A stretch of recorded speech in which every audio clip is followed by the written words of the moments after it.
নমস্কার বন্ধুরা, আরজি কুকিং চ্যানেলে আপনাদের সবাইকে স্বাগত। আজকে নিয়ে হাজির হয়ে গেলাম লাউ দিয়ে বড়ার ঝোলের রেসিপি নিয়ে।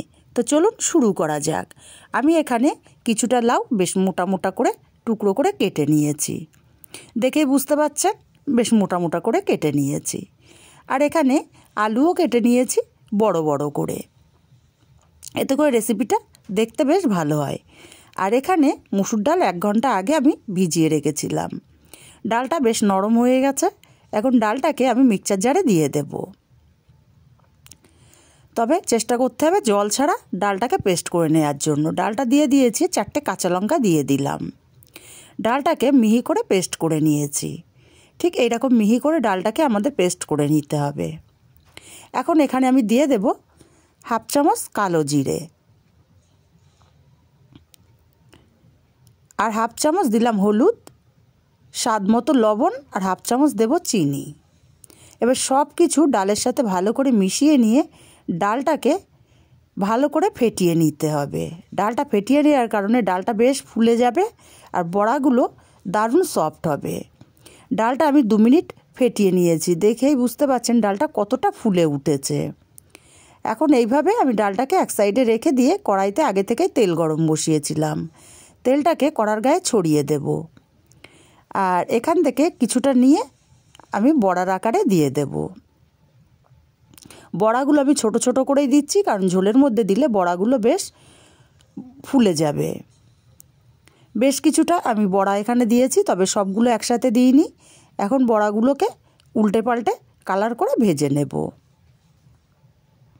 তবে খুব লাল লাল করে আমি ভাজবো না, উল্টে পাল্টে একটু কালার করে বড়াগুলোকে ভেজে নেব। বড়াগুলো ভাজা হয়ে গেছে, এখন বড়াগুলোকে উঠিয়ে নিতে হবে। বড়াগুলোকে উঠিয়ে নেব, আর বাকি বড়াগুলো আমি একইভাবে ভেজে নেব। বাকি বড়াগুলো এখানে দিয়ে দিলাম। বড়াগুলো সব দিয়ে দিয়েছি। বড়াগুলো ভাজা হতে থাক, ততক্ষণে মশলা করে নেব।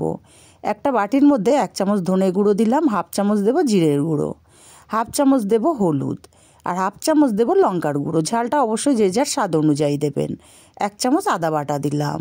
অল্প করে জল দিয়ে এটা গুলে নেব। এইভাবে গুঁড়ো মশলা গুলে রান্না করলে বাটা মশলার স্বাদ আসে। মশলাটাকে গুলে এক সাইডে রেখে দেব।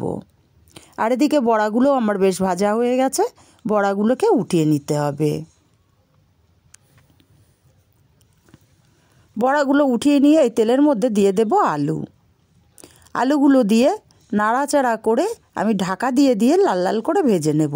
এতে করে আলুগুলো বেশ নরম হয়ে যাবে। আলুটা ঢাকা দিয়ে দিলাম। আমি আরও 2বার ঢাকা খুলে আলুগুলোকে নেড়ে দিয়েছিলাম।